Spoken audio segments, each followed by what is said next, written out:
So when we first see Alice at the beginning of this film, she's been travelling for the last 3 years through China and all over the world. So she's just arriving back in London, and she's been a sea captain, so she's full of kind of inspiration and confidence and excitement. And then she comes back and things have changed with her family situation, and she ends up kind of being lured back to Wonderland by the friends in Wonderland, and she realizes that the Hatter's unwell, and they've called her back to try and help him kind of return to his true self. So it's sort of a plight to save the Hatter, and they don't really know what's wrong with him or why he's not himself.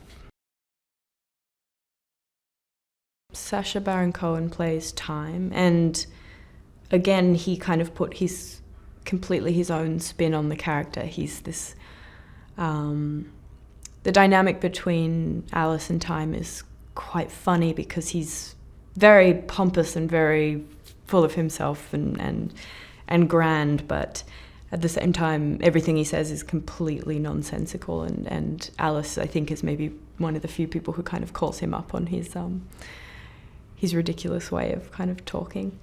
And so it's quite a fun dynamic. And then Sacha's really just so smart about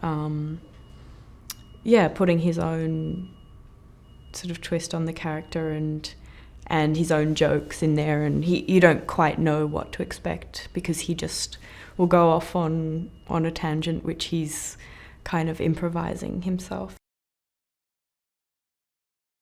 I think Alice is a great character. She's very much her own person and very comfortable with who she is, and quite a bit more confident in this film, having spent a few years over, travelling around and being in charge of a ship and crew members. It's evident that she's kind of gained a lot more confidence in her own sort of decisions and opinions and character.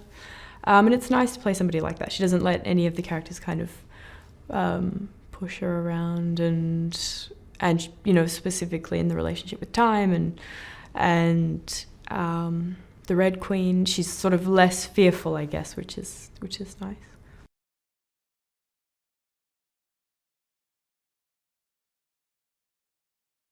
Okay, Star Wars fans, for Return of the Jedi, did you know that Harrison Ford suggested that Han Solo sacrifice his life to save his friends?